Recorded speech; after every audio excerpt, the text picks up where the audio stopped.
Good. Good morning, one and all. Again, we have come here and assembled here to start our new IIC 4.0 sessions with the first webinar by Neja Chauhan. So here we are having a session today, how to plan for a successful startup. So this is a session what we are going to do. So let me have a pleasure in introducing our speaker today. That's Neja Chauhan. So just let's have a detailed summary of her. So Neja Chauhan is an entrepreneur and a technologist, and she has worked in various fields and in operational excellence areas, and she's having professional services. And coming to her academic qualification, she has completed her BE from Allahabad MNIT and MS from BITS Pilani, and she has various certification in ITIL, project management. She is a project management professional. She is a certified Scrum Master as a safe methodology for Agile, and now currently she is working as a director in Data Nimbus, and previously worked for TCS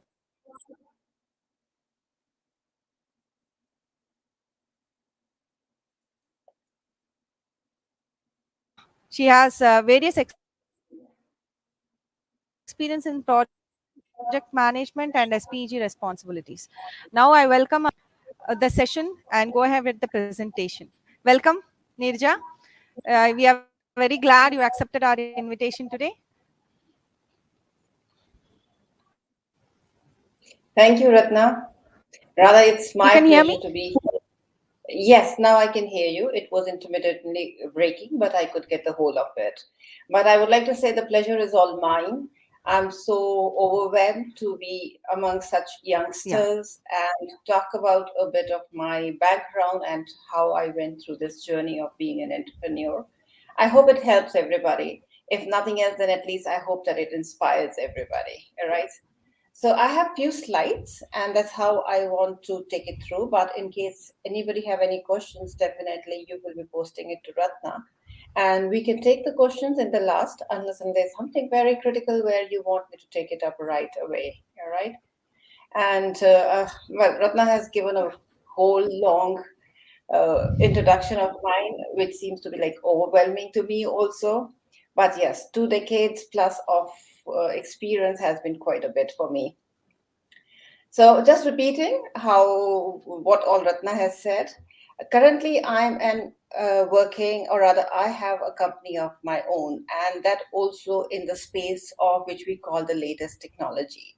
Incidentally, my experience has been IT, so I chose to be an entrepreneur in IT industry. Right, my current entrepreneur, it's focused on the security side of it. We call it security, enterprise security, or SEIM, and the data sciences. So I'm certified there. That's a prerequisite of staying absolutely fresh in the industries, as well as keeping your skills upgraded. This is a prerequisite to stay ahead of your times. I spent more than 20 years in IT industry working with clients, global clients across Asia, which included Singapore, Vietnam, Indonesia, in EMEA, Egypt, UK, France, everywhere, but primarily spend most of my time with the customers in US. And I have been like engaged in a lot of implementation, directly talking to the global customers over there, and also the leadership positions where we are required to fulfill, I would say, customer expectations and the solution delivery. Right. I've worked in different industries over a period of time when it comes to operations as well as also on the technology. So now I would say enough about me. Let's get on to the business, or let's get on to the real content of this seminar, right? So, entrepreneur, or as we say, the person who is the pioneer of the startup. I would say entrepreneur, we all know a lot of definitions around it, right? And so before we get into it, like, I'm interacting with a group over here who are ambitious, and they will graduate out of the colleges very soon to the larger world, right? Among you, there will be a next generation of professionals, innovators, founders, and entrepreneurs over here. And, as the people who have seen quite a bit of the corporate world, we know that youth is the power, youth is the promise of future. So you are our energy to fuel the nations. And I'm so overwhelmed again to tell you that talking to you about entrepreneurship actually is one of my uh, one of my dreams that has been fulfilled, interacting with the youth. In our work, we do interact with like absolutely youngsters who come out of the college. And that's how we also stay abreast with what is happening in the that arena of the life. Okay, talking about entrepreneur, right? Before we talk why I picked it or how it is done, we all know the definition. We are talking about the definitions, and we know what definition is. There are a lot of definitions you can find in the dictionaries. Talks about the individual who creates a business, uh, including bearing the risk and enjoying the reward. Right? I would rather say they are innovators, and if you choose to be, you are the source of the new ideas, the services, the products, the goods for any kind of business or procedures. But that's a simple definition, we all know it. But before we get into it, I would tell you the flips and the flops of it. I know you must be already knowing a bit about it, but I thought I'll put it in a structured way and interact with you. Right? So, why an entrepreneur? So, I would say when we talk about entrepreneur, right? I remember first time using it in the entertainment industry. If you remember the movie, which was like Sri Devi's movie and talking about English, and then they realized Sri Devi is nothing but an entrepreneur. So the word of itself has been glamorized and romanticized a lot. And when you hear this word, entrepreneur, you often see the image of successful people with lot of profitability and a rapidly growing business, big or small, it can be any, right? But the representation of this successful entrepreneurs reflects only a very small percentage of entrepreneurs. And some data predict that almost 45% of the new business fail also in the very few years. Then why? Why? Why being an entrepreneur is such a big thing, or is such a fulfilling thing when it has to deal with failures, risk, and frustration? In my opinion, there's only one thing which is a very big thing which drives a passion.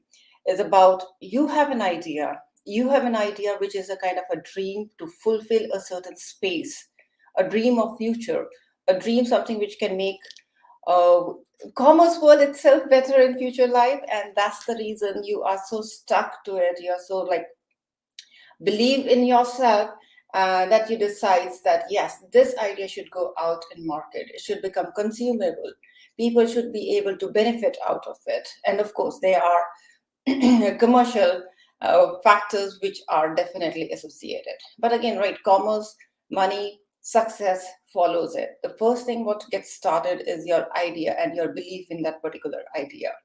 And that's why people decides, like you and me kind of people decides, yes, it's time to become your own boss, fulfill a dream, or have a product launched out in the market which is beneficial for everybody. I'm going to take you through a process which you can also find as you go out. There will be a lot of people, there will be all consultant, they can guide you. But I was thinking I'll take you through the step-by-step guide of the process, how to be a successful entrepreneur, or how to start a successful um, company or a startup, right? These are more like logical steps, and these steps are not bound by the sequence. There are certain prerequisites. Definitely, there are few steps which can get themselves jumbled up and down altogether. And it's up to you how you actually undergo through this journey. And then you decide, okay, how tweaking or customizing this process will work best for you. So I have a detailed slide for each of the steps, but just to talk in brief about this is like how do we start? We start have an idea of future, right? That means you yourself are ahead of your time. That's where you're doing. You identify what is missing in the world, because that's a space you want to occupy. That's a place that you want to fulfill with your product or your services. And then you build it. You build a prototype instead of going for a full-fledged, I would say, product or services. You build a prototype of it, you test it, you get a feedback, iterate, and this cycle goes on and on till you think a product is good enough to be consumed in the market. Also, the very important part is where actually you should be thinking of making a legal entity, because when you take it to the market, there are transactions which should be done under as per the law of the land. So that's where you should be making it as a legal entity. That means registering your company, and it also helps in getting a lot of funding, building your own team, which is like larger than you, and or if you have a co-founder or a partner with you. When you're ready, your prototype is ready, your legal entity is ready, you just launch it in the market. Yes, that's go out in the market and say, see, I have this product ready. Why don't you try it or try to get customers? And once you have a customer base, grow with it. And then you emerge as a winner, right? So this is a process. I would rather say this is a technical process, and there are like other aspects of it, which I say is the softer side of the projects. How do you emotionally deal with a lot of things, and so on and so forth. So we're going to talk through that. Let's get into the process first. It's going to give you a fair idea that what all you need to do.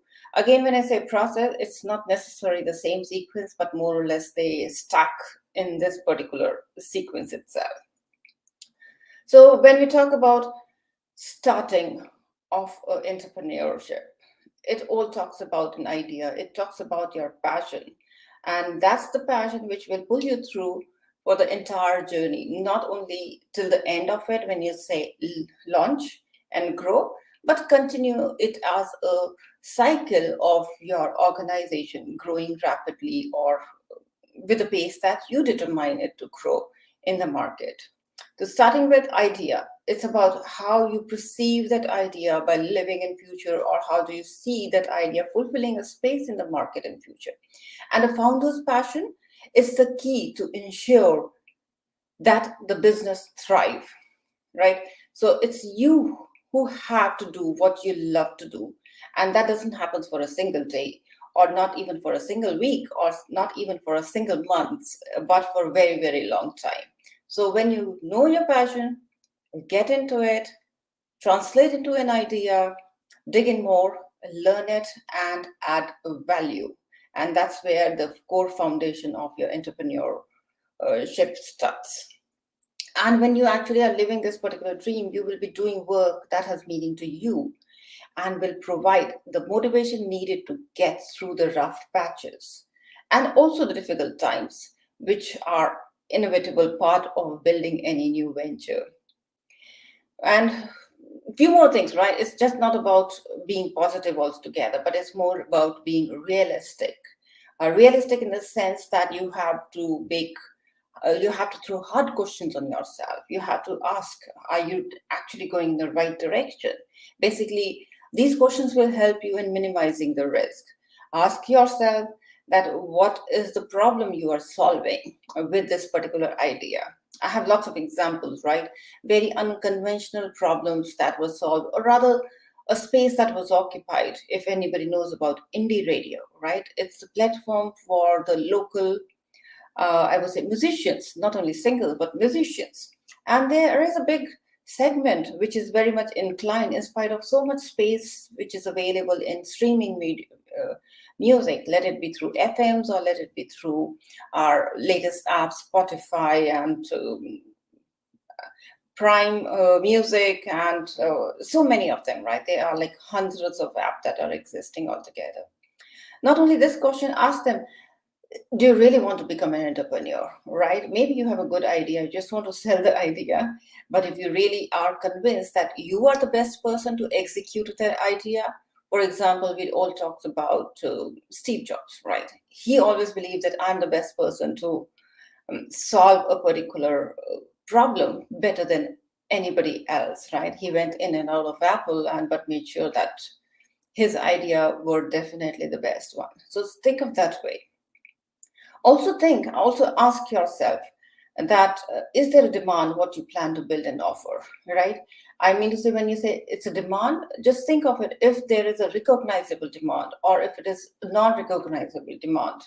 So uh, we have not identified a lot of spaces which is a potential ground for the new ventures to come up, right? There was a time when nobody could think that somebody will fetch their food, like Zomato and Swiggy, and they created that demand. So it was not a recognizable demand, but there was a recognized space, and it grew from there. And just know about your potential customers whom you want to target, so that you know what is their habits which help you building the features of the particular product. So that's where you get started, right? But again, right, do not get boggled down in the process that I have to answer every question that I ask. That way you may even miss the window of opportunity. And sometimes speed and execution can be far more important than the fine polishing of your product. It never have to be perfect. The business is always evolving, right? So that's how we cover the first step. Build an idea, have an idea, build an idea. And once you have the idea, the next step is that know more about it, know the practical realities about it, and how you do it by researching through the lot of or spaces that is available, by search, by reports that might be available in the market, so and so forth, right? When you do the research, you try to make sure that there is a need and a demand, and also what each product benefits are, right? If the product is already existing in the market, or what is your product differentiating factors? Are you planning to involve any potential improvement looking for being looked forward by the customers?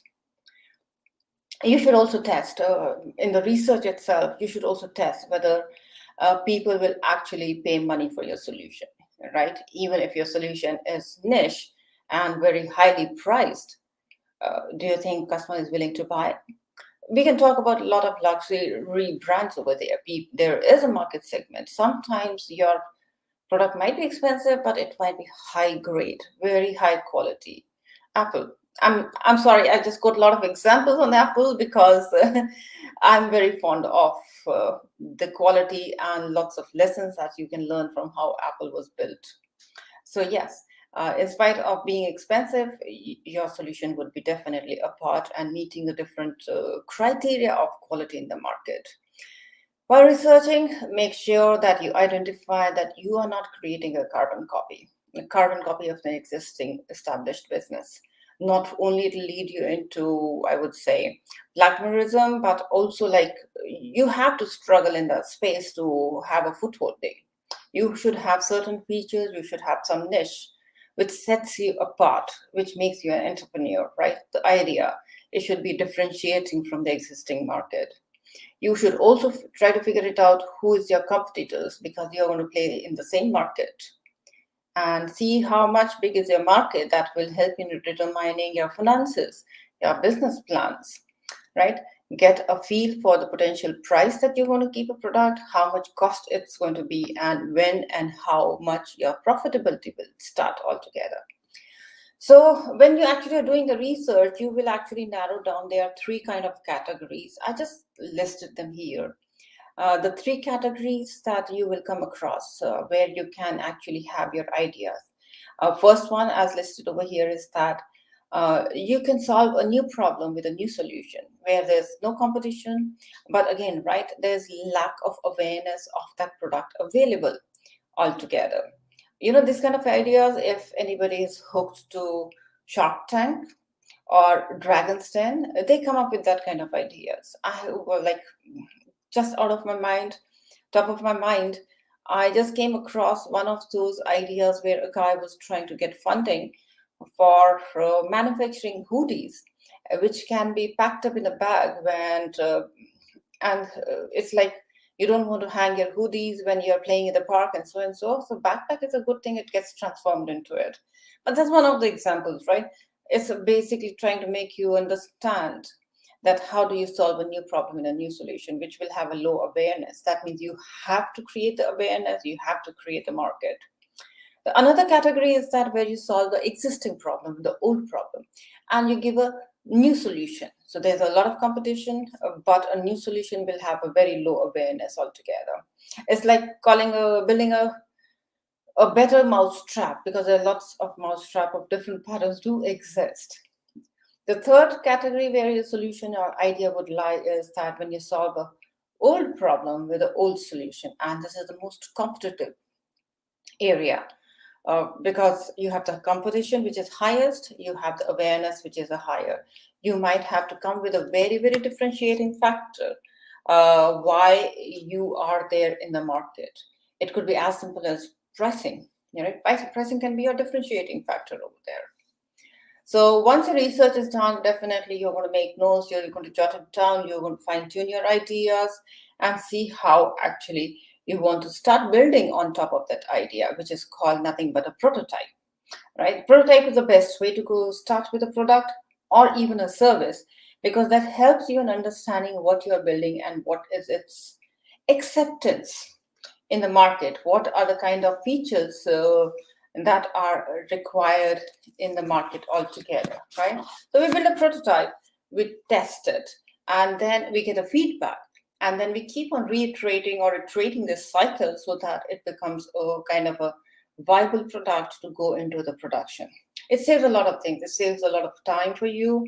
It saves a lot of cost before you actually start your production altogether, so that you bring to the market a product which is viable, which is feasible, which is usable too, right? So that's why we say the most viable product, or the minimum viable product, I'm sorry, MVP. This is the simplest and the basic version of the tool and services which are possible. It is usually functional enough to satisfy your early customers, and they get a sense of what you are trying to build. They give you a lot of feedback, I would say, on how they find it. They will also tell you about what they need it further if something is missing altogether. And for example, if you want to build an app, which is like a app to have tutors online, right? I know there are a lot of apps already existing, but this is an example. So you build a bare bones, get few tutors online onto the system, try to send it across to the market and see what is the feedback that you're getting. It will help you in how much signups you're getting. It is going to help you. Will help you in that. Is your product viable, or you want to start with a fresh idea, right?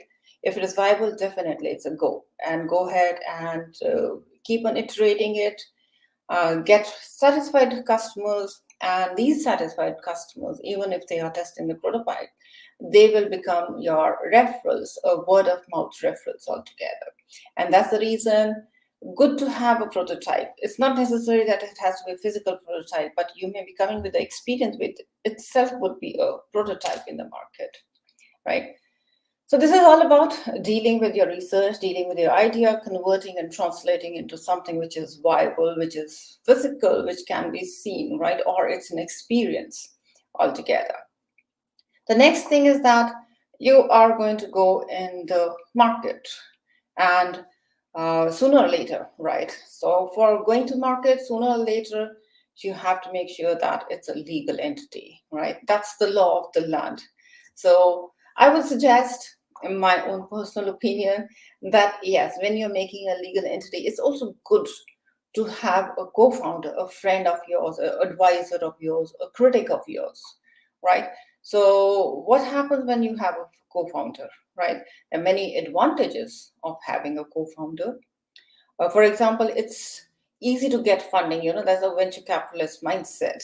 If there are more than one co-founder, they have higher inclinations. There's no data related to it, but there's more of a sense related to it, that there's a higher inclination for the VCs when they have more than one person running the business. That means you have co-founders in that business.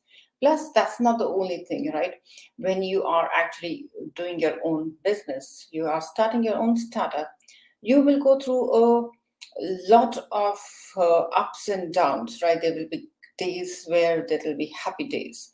And there will be days where you have to drag yourself and start working again. So you need emotional support during that time.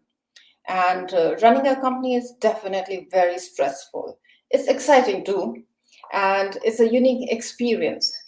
And you should be able, like, it's like a roller coaster, right? Emotional roller coaster by itself. And you should have somebody to celebrate with, or even to survive when you are in the like down times. But again, right, that's not a hard and fast rule to have a co-founder. If there's none, go solo. That's my personal advice. Don't wait that I'll start an idea, entrepreneurship, or a company only when I get a founder. Go solo is what I can suggest you. And I think we are just a little, okay, slow on the time, so I'll go a little faster than that. And talking about the legal entity, the law of the land requires, when commerce comes into the picture, organize your business, formalize your business by incorporating. We want to make it a private limited, partner, LLP. There are a whole lot of support you can get in that area. There are a lot of advisors. They are CAs and CS who can guide you based upon your need, that how do you go about making it a corporate registration, get your taxes in place, build your team also, the team that who are going to support. That doesn't mean includes only the marketing team or your accountants or your funders, funding experts, but your own technical members who are going to help you in working in it. Start looking ways for funded, right? You can get the funding based upon your personal loans, line of credit, co-founders, family, friends, so on and so forth. So that's how you go about the legal entity step. The last but not the least, right? You launch, you get the feel of the market, you grow, right? And when you do a launch, you actually it's like you might have to position it to appeal to the customers that, okay, what is the um, benefits of your product and services? Why should they come to you? Why should you buy to it? Right? All the products benefit can be broad or specific. When you are selling it, when you're launching it, it's very important for a new business startup to establish an emotional connection. Emotional connection with the prospects and the customers. You need to connect with your prospects on a human level before you start like doing the hard sales. And that's the prospect having a more positive experience with your company's brand. They will come back to you again and again, and they will bring back more customers for you. You need to reinforce your brand with the differentiating qualities in the sales process. And these policies should be easy to understand, should be referred to. Okay, why do I buy this? Yeah, it's simple thing, right? It's good. It gives me a benefit out of it. It's cheap. It fits into my budget. It could be anything, right? You should be able to create value when you have brought the product in the market. And the objective should be to solve a problem and overcome a challenge they might be experiencing or so far, right? And then once you have established a good footprint in the market, scale it. There's no timelines. There's no fixed rule about it. Definitely, there are possibilities. You want to scale it in the day one, or you want to give it some time, few months, and then scale it. But grow after that. And find new markets, find new customers, acquire them, and then start also launching the additional products or the services that are required. So this brings us to the end of the, I would say, the process. But besides the process, which you can get a lot of information which is available out there, there are certain realities which you should be bearing in mind. Right? So realities are not listed as a lesson or as a guideline anywhere. So I thought I'll just talk about them also a little bit on those realities, right? The first reality is that when you are into a startup, you will find there are days which are good, but there are days which are very difficult. And those difficult days are more than the good days. And that's the harsh reality, or that the hard realities of being an entrepreneur altogether. You would have to make a lot of sacrifices whether there's sacrifices on your personal relationship, your own time, and sometimes even on your own financials, because it's your money that is getting into the I would say getting into the product. And it's your baby. You have to take care of it. You make personal sacrifices, right? Not to get overwhelmed with all these hard days, it's a good idea that you establish a plan so that you know uh, how are you, how were you planning, and how you are doing realistically when you track it against the plan. It will help you in understanding what is working in the interest of you as well as your venture, right? It's very important to find a time to balance all these roles that you would be taking as an entrepreneurship, right? You would be a CEO, you would be the worker, you will be the janitor, you will be the coder, or you will be the marketing person and everything. So it comes with practice, but yes, it comes slowly. So that's what I'm saying. There'll be hard days, lots of them. Be patient, because success is extremely rare overnight. So it's a long-term process. You have to live it every day slowly with it. And don't be afraid of making mistakes. You will make them, but the good part is that you should be learning from them, not get boggled down that I have made so regrettable mistakes and I might not be doing the right thing. Not necessarily. You need to have reflected opinion, reflected view that, okay, this is a mistake. What do I learn out of it? And definitely it's going to get you in a space which is more beneficial for you, right? And have the support build up for you, which helps you in a mentorship or in your personal side of it. End of the day, patience is the key, and you cannot get patience. You cannot get trained on patience at all. You learn it through your experience, right? When you see the business growing, you see the financial rewards, but it doesn't come so quick. Many times, I would say it does come quick also. So why should I be pessimistic over here, right? So as a new entrepreneur, start organizing, have clear goals in mind, make sure that uh, you have set a stronger and more prepared tone for your business, and then have a, like I would say, your plan should reflect your revenues and should be tracked against expectations that you would have for it.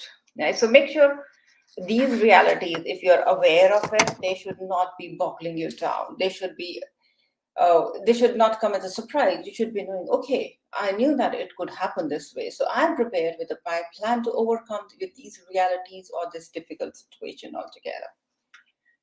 I just wanted to squeeze in a small story over here where it talks about a person, now a friend of mine, right? This story is about a person who is not a celebrity in the area of business, not a very big known face in the business. So, incidentally, I met her in one of my business trips to Buffalo.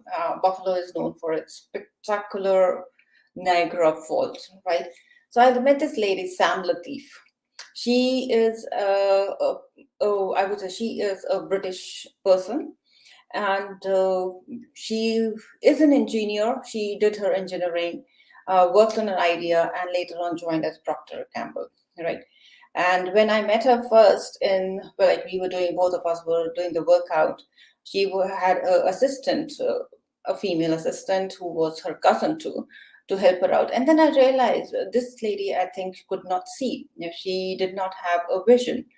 And we chatted, then we had spent the entire weekend, and I was totally floored by her.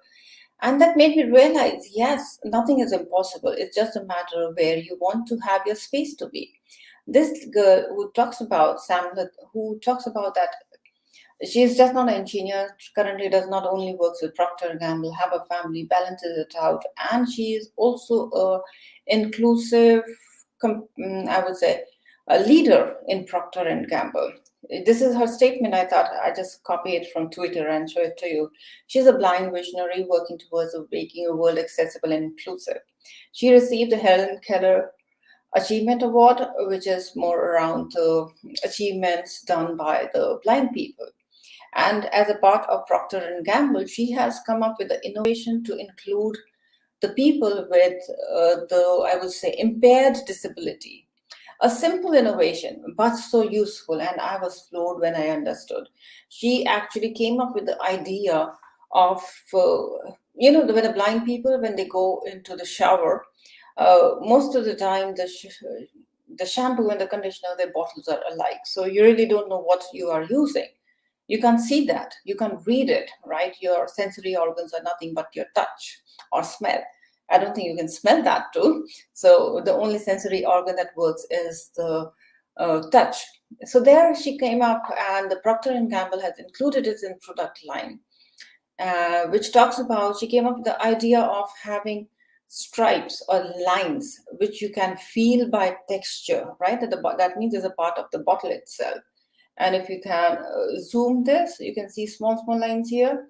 To have those kind of lines on the bottle of shampoo and small dots on the bottle of conditioner, so that by the touch of it, when you hold the bottle, by the touch of it, you can come to know whether you are using a shampoo or a conditioner. A problem which has been there forever and ever. Imagine, shampoo has been used almost for a century. And this is a recent invention, right? This is a recent idea. Why did not people think about it? And when I asked her why you have lines on shampoo and why do you have dots on conditioners, she gave me the simplest approach, simplest answer. She says it's about how you can relate. It's not line, if you say, it's more of stripes. And S for stripes, S for shampoo. Similarly, it's not dots, they are circles. So circles, C for conditioner, C for circles. It's easy to remember too, right? You don't have to go back and dig I would say, vocabulary to understand what would be what. So very, very inspiring, even by a very, I would say, innovating person, not a very big name, but definitely get inspired, get your idea out all that there altogether. So now we're towards the fag end, and we are short on time, I suppose. So just want to know, is that all? Is that what we talk about? We have done the maths, we have gone through the process, we have done all the steps that are required. And I hope we have found some motivation also here. But does that bring us to a successful entrepreneurship? I would say, that's the process side of it. We have not considered, I would say, the human aspect of it or the emotional aspect of it, which we call the barriers, right? They are not a part of the process. They are not listed. There are no trainings for it. So everything sounds good on a piece of paper or a presentation, but there are a lot of barriers that as an entrepreneur, you would have to go through it because the risk that you take. Few of the one which I would like to share with you is like finances. Raising finances could be a unique challenge by itself, unless until you have a very sound funding people behind you. So make sure that you're building a plan of funding and a plan of expenses, so that you know how much finances you are getting, how many finances, how to get more finances if you need to it. Okay. And then there's fear, right? It's very genuine to have fear, whether your idea will succeed, whether your entrepreneurship will succeed. You are taking so many people along with you, and they're trusting you. Are you leading them to failure? It's absolutely natural, yeah. But again, I would say there's a fear if we are on the right track, right? Will there be profits and so on and so forth? Will I find investors? It's okay to have it. You just need to know that you should be taking a day at a time and then get over with it. Sometimes there's a fear that there's no strategic plan in place. That means there are, I would say, I've seen businesses which are built on hobby. And so they don't have a very long-term plan. They just want to translate a small idea of hobby into a business. And then there's a possibility that you might have to come up with the extension of the plan to make sure that hobby is translated into a big idea. You would need skills, passion, vision, and a lot more. You will face a lot of crisis in this world, in this time, related to people you want to work with, people you want to hire, people you want to have the same mindset and perspective. A skill gap could be one reason that you might have to work with it. So you might have to take everybody along. You might have to start from the bottom, train them, bring them to your plane of thinking and plane of skill, and get them started to the work. You need not to know everything, but yes, it's more important to have a team in place who will work with you, not for you, but who will work with you to make your venture a success. There would be a very stringent rule in the market, which is always like frustrates us. Well, it frustrates me too. Also, I wish the environment was more conducive. So that kind of barriers you need to understand, take legal support, legal help, and whatever is required to go through those, I would say, the market, the regulations, the rules, the laws, the licenses, taxations, proprietary rights, and not all.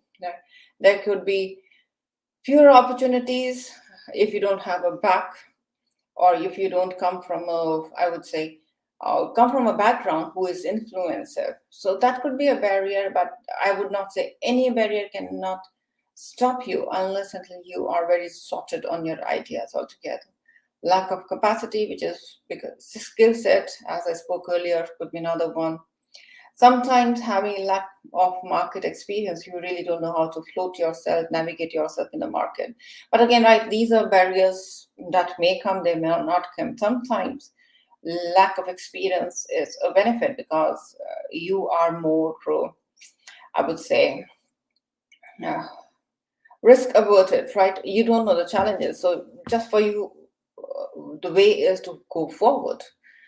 Current business situation, I think, is explicit by itself. Training, definitely, you have to invest a lot in your people. So training becomes one of the key skills, or else it becomes your key barrier about it. Practical knowledge, so on and so forth. So once you know your barriers, the intention is here is that know your barriers and work around them, work to overcome them. I'm sorry, my mouse is going around. Yes. Work around them, work over them, get over with your barriers, and continue with your, I would say, with your idea, with your startup. Make sure the world gets the benefit out of it. My last piece of advice is here, especially for all the women out there, and definitely for the men too, right? It's for everybody, every youth. As women, we come from a culture where we are expected to play a certain image, and sometimes that can be beneficial. Other times it could be very challenging to deal with. So a few tips on that, and that's what I'm saying. Irrespective of the process, irrespective of the barriers, irrespective of the success, let me tell you, nothing succeeds like success, and that's the only key to the entrepreneurship. My suggestion to you, all the wonderful people out here today, that this entire process, take care in this entire process, keep yourself as your own priority. Be kind to yourself, and it's okay to be selfish. Also, yes, be selfish, be ruthless to you, and make sure you are keeping yourself in the center to take care of yourselves, right? And that's where we see you need to know where you focus your energy and time. Don't try to spread too thin. Don't try to do everything all by yourself. That is going to take a lot of time away from you, and it may even take a lot of time away from you from the important things, the urgent things, right? To make sure that you have a system, or you have a support system where you can delegate a lot on the personal side, on the professional side, and so and so forth. That helps you in focusing your energy. Also, as we say, learn how to hold yourself accountable. That means you set your goals, you track them, you monitor them, you manage your own expectations. It's okay to sing about your praises. You are doing well. Pamper yourself, right? But on the other side, also think of I would say, think of where you need to reevaluate yourself, right? Every aspect of your personal accountability and being honest to yourself will empower you very much. Don't fear to ask for help. Ask for help wherever you need, whether it's personal front, delegate work, seek advice. And also, like, asking help is not about revealing your weaknesses, it's your strength. It's your strength that, okay, you have the ability to build a team, support yourself, and grow from there. Don't be afraid to fail, right? Sometimes even fearing failure, you don't leap into the entrepreneurship. Fear is very natural, and overcoming the fear is very powerful. So I would say don't deprive the world of the good ideas that you're holding it. So be committed to yourself, be committed to your idea, be committed to your customers. Right? You have to believe yourself before anyone else would believe. Let it be your customer, let it be your I would say peers, let it be your partners, and so on and so forth. Never stop learning. That's the craft of not only being entrepreneurship, but being a successful person in, or successful professional, or individual, or a human being. Right? Learn anything that is required. The tech skills, the soft skills. There's no end to learning. There's no age which says, okay, you should stop learning after that. You are too successful. No. Look at Elon Musk, right? He's still learning. He's learning into different areas which we would have never thought a person could venture into it. So, next, empower yourself. Empower also the one who are around you. So, provide opportunity to others, give them the credit, empower them, because they will be your team. They will be the one who will help you in succeeding. The next one, which we talk about, is develop thick skins but stay approachable. This is one of my, I would say, favorites, right? I've seen a lot of women who are vulnerable most of the time because that's how we are wired for. We want to be very caring, and we take the things very emotionally too. So, and the worst part is that we'll have a perspective about it. If we are successful, they may not even like it all the time. There will be a lot of people who will be appreciating, right? There will be your own personal circle who will be always supporting you. But yes, in this world, you need to hold certain seats for yourself in the table of importance. Tell them, tell the world, yes, I'm here and I'm here to stay, howsoever or whatsoever you talk about it. So, thick skin is one of the hardest, but one of the most valuable things a woman in any profession can learn. Staying approachable by your people is equally as important. Yes, last part, learn to say no. Why? Learning to say no is extremely important as an entrepreneur. Say no to bad decisions, say no to bad offers, no to time restrictions, and even the hard task of saying no is to the fear of seeming to be rude. You might not be rude, but people may interpret it, right? You cannot do everything and then also grow along with that. So it's allowing us to say no, allows us to become more comfortable with discomfort, right? And then you can learn how to tolerate the pain and the need to, or feel the need to eliminate it. So that's very important for you, that how do you say no, right? That's a part of the entrepreneurship. We have seen men saying no, it's okay, but women saying no, oh my God, there's a lot of taboo around it. So you don't have to be rude about it, but yes, that's a skill. It's good to know about it and good to learn. I think that brings to our last slide, where I have listed this year's 2021 Forbes Women Entrepreneurship, the top 10. Just see, right? I just want to give you a glimpse of it, that people, you might not even have seen most of them or few of them. So there are women entrepreneurs everywhere in the field of technology, entertainment, or say anything, you will find it here. And it's good that they are growing. They are growing in numbers. And the last thing which I want to say, what it takes you to have a successful startup is nothing but your conviction, your idea, and then definitely there's a whole world to support you to achieve your dreams. So that's the end of my presentation. I'm sorry, I think I just went a little overboard on the time. But if there are any questions, definitely I would love to take it. So, Ratna, do we have any questions? I know I went overboard Yes, in time. we If have you so many questions actually. okay, let's try to answer as many as them and quickly. Yeah, first, yeah, you can visualize the question. How Okay, much yes, I time it can would see. take to establish a startup? Okay, the time that is required is your idea, right? Oh, how do you conceive your idea and translate it? That's my key say. Rest is all administrative process. There will be people to help you. If you're trying to set up a business in India, I would say 3 to 4 weeks is good enough to make it a legal entity. But anything that you want to take before you actually achieve your ideas, set up your marketing plan, business plans, and so on and so forth, it's up to you how long or how slow or how fast you want to take it. I hope that's Yeah. satisfied, right? Working Next in this question. industry, yes, Yeah. please, yes, yes. How How do do startups start? get funding? Yes. So it's your idea that sells, right? There are lots of ways. I had put it also across in the slide that you can start getting funding, right? You want to start with the first inner circle. I started with that, friends and families. They are the first one, like-minded people. And then you go out. They are venture capitalists. They are angel investors. There is a lot of information available, and especially if you're looking at supporting women entrepreneur, there's a lot of information available where you can go for funding.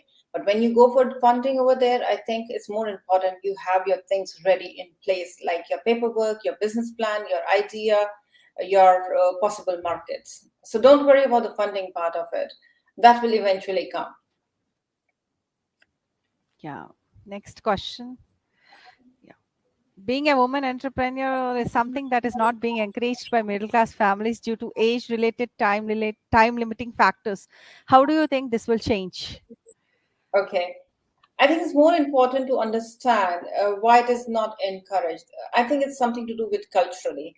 Our families, like including mine, I come from a very middle class family, and they want you to stay safe. They want you to pick an option which is more secured for you. All right, so they will say go to a job, but not an entrepreneurship. So that's a cultural thing which comes to everybody. But I think it's there's no age related to it. If you're talking about the age of the parent, I think it's more related to the security they want to give it to you, or they expect you to have. It's about convincing them, right? It's about, and you can, trust me, you can do two things together. You, it's overwhelming, it's time consuming, but you can start with a job as well as start your own entrepreneur also. So just talk to your parents, talk to your family.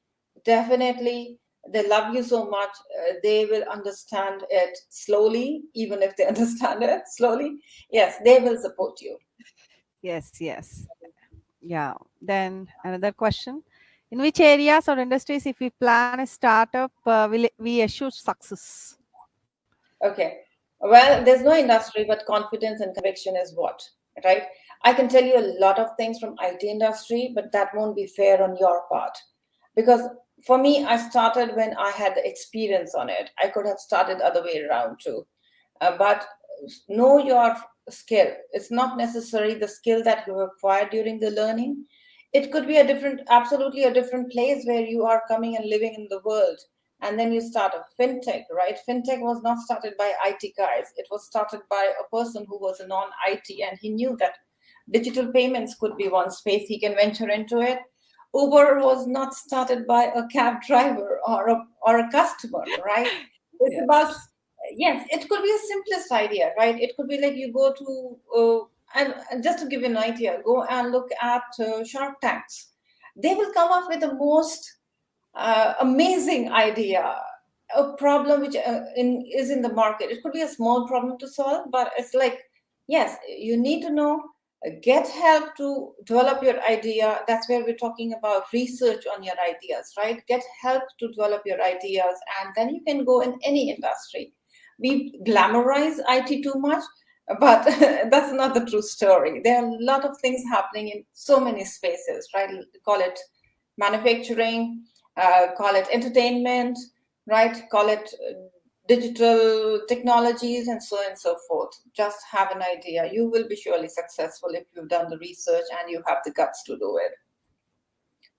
Yeah. Yeah. Can you share some of your hardship experiences?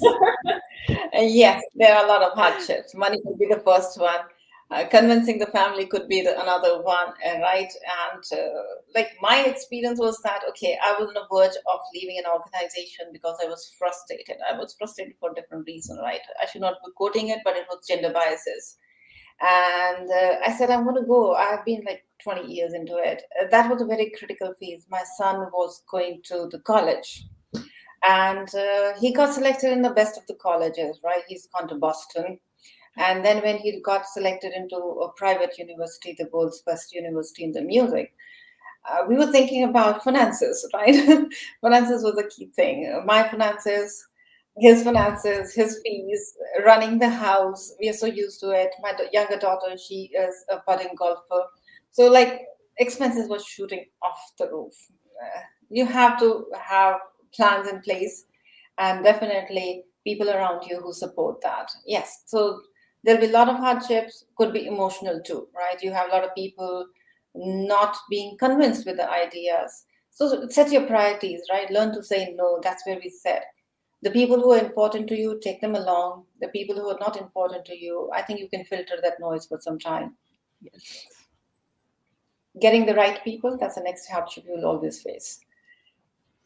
Startups in Okay. pharmacy fail. Yes, I wish I had a very right answer for that, but definitely there are ventures that you can look for the pharmacy field. Reach out to your mentors, reach out to your teachers, professors. They have seen a lot of world, they have seen a lot of problems. They would be happy to share that area onto it. I might not be the best person to say that because when it comes to pharmacy, I can just have few names popping in my mind. Just to inspire you as a woman entrepreneur, let's look at Kiran Shumdar, right? Yes, but again, right? This place full of women, I'm so overwhelmed. There are a lot of people around you who can help you in identifying or pinning out your ideas. What makes a entrepreneur successful? Your grit is such a simple answer. Your confidence in yourself, right? When you have done the thorough research, or when you are very confident that it's going to make a difference, definitely nothing can stop you in making it successful. You don't need to be hardcore techie in that field. Just have the Yes. grit. So, how long would recognition as startup be valid? I'm not sure if I understand the question. Do you mean I would say, Time, the, maybe time period, how much long? So, startup, it is valid for how many years? The tag, what we can say. okay. So if you see technically, it's good to consult with an auditor because it depends on state to state, country to country. I think we do have certain recognition of a startup as a time frame, a startup by a women entrepreneur as a time frame altogether. You get lots of tax benefits if you're in a certain field. I know IT field definitely gives you 5 years of tax holidays or 10 years of holidays. So it absolutely depends upon the field also. So this is Okay. something which your legal team can help you. Yeah. What Okay. inspired you to be an entrepreneur? Okay. Well, I just started. I'm not successful, but I'm glad I started, and I'm sure I will be successful altogether, right? So, nothing actually, it was more like I was working in a conventional field, we call it middleware. And there's so much happening out in the industry, which is the niche field, security, right? IT security. You might be knowing with a different terminology like cybersecurity.